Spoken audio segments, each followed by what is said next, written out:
So Brian G is here today to present step 5 for us. And I'm super excited to have him and just really look forward to what he has to share with us today. And Brian, you said you'll signal me in some way, shape, or form next. And I got you. We can just go ahead and go to the next slide. That'll be the video.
But what I love about that video is the fact that, all of our lives we're picking up and carrying around baggage we don't need to carry around.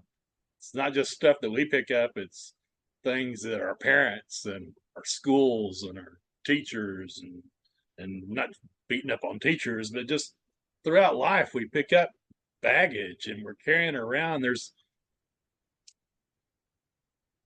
it keeps us from enjoying the moment.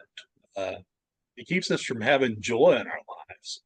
And what I love about that video is the fact that it was when she shared that weight and she was able to be free. We can go on to the next slide. And even though it's a Celebrate Recovery video, obviously it's the 12 steps, and so obviously it works. I'm not able to read this. How do I get this?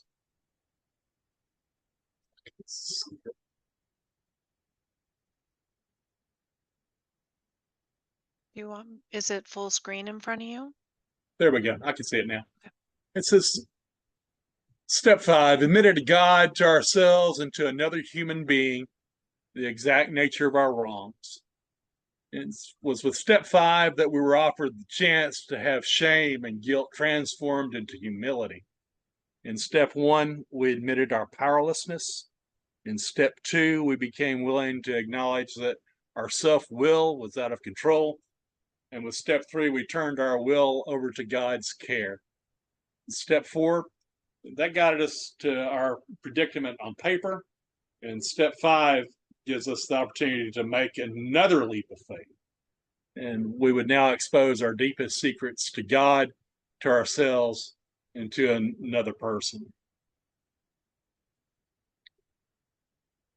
We can go to the next one. Most of us spend a lifetime fearing and often defending ourselves against exposure. If you really knew me, you wouldn't like me, could have been our collective course of shame. And now in this step, we're being asked to relinquish our protective shields.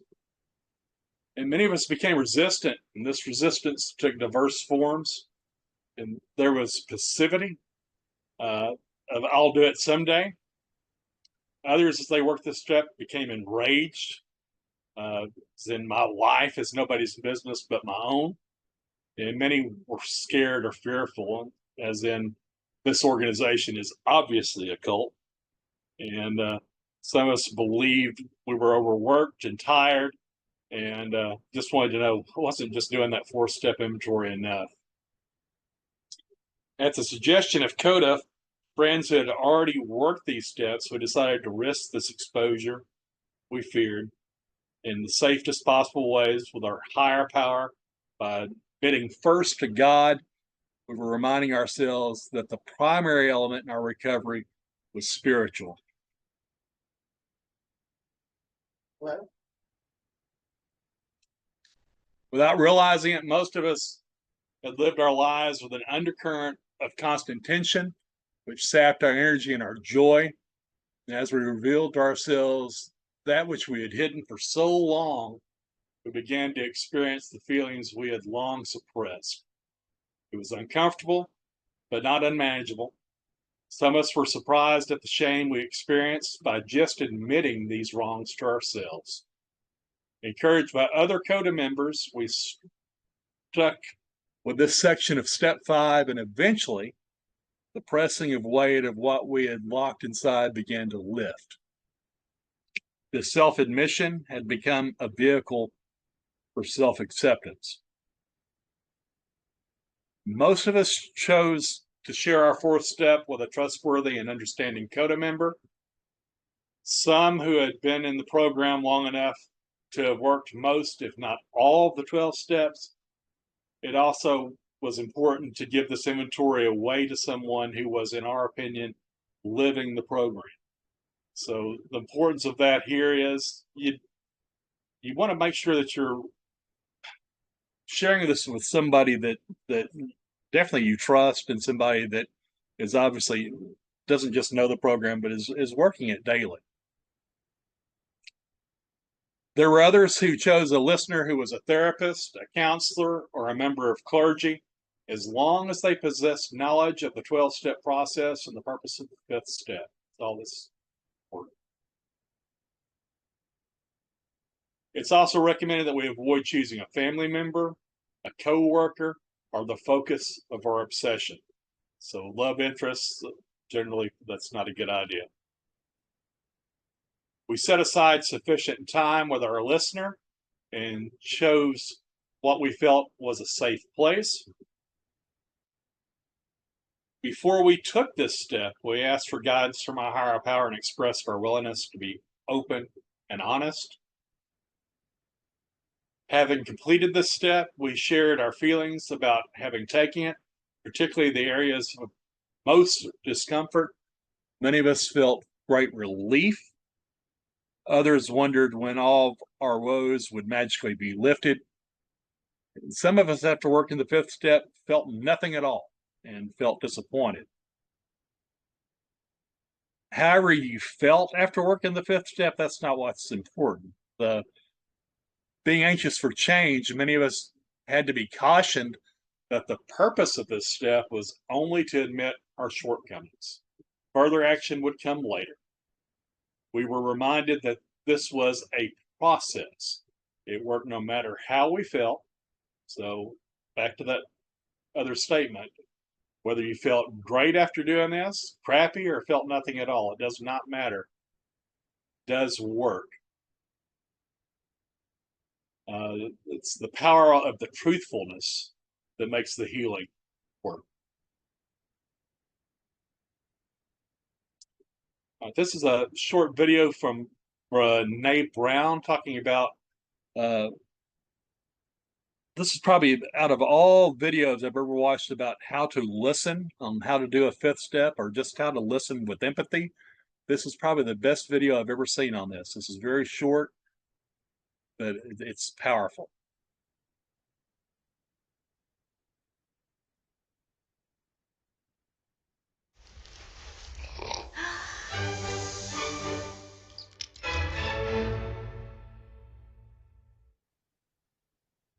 So what is empathy, and why is it very different than sympathy?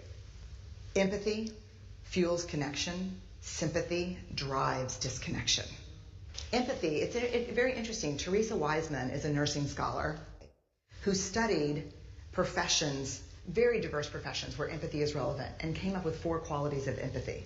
Perspective taking, the ability to take the perspective of another person or recognize their perspective as their truth. Staying out of judgment, not easy when you enjoy it as much as most of us do. Recognizing emotion in other people and then communicating that. Empathy is feeling with people. And to me, I always think of empathy as this kind of sacred space when someone's kind of in a deep hole and they shout out from the bottom and they say, I'm stuck, it's dark, I'm overwhelmed. And then we look and we say, hey, climb down. I know what it's like down here, and you're not alone. Sympathy is, ooh, it's bad, no, you want a sandwich? Empathy is a choice, and it's a vulnerable choice, because in order to connect with you, I have to connect with something in myself that knows that feeling. Rarely, if ever, does an empathic response begin with at least. Yeah. And we do it all the time. Because you know what? Someone just shared something with us that's incredibly painful, and we're trying to silver lining it. I don't think that's a verb, but I'm using it as one. We're trying to put the silver lining around it. So, I had a miscarriage. Oh, at least you know you can get pregnant. I think my marriage is falling apart. At least you have a marriage. John's getting kicked out of school. At least Sarah is an A student. But one of the things we do sometimes in the face of very difficult conversations is we try to make things better. If I share something with you that's very difficult, I'd rather you say, I don't even know what to say right now, I'm just so glad you told me. Because the truth is, rarely can a response make something better. What makes something better is connection.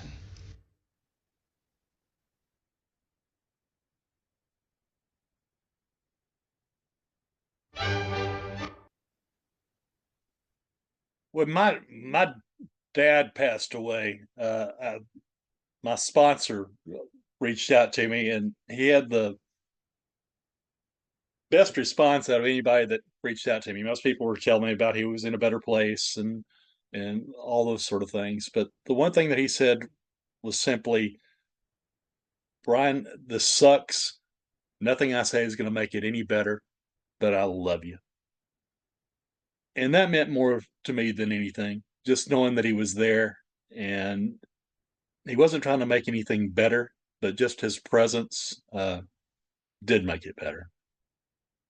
I don't think there's enough people for a breakout session, but if anybody wants to go over some of these questions, or anybody has any other questions we could go over, these are just suggestions.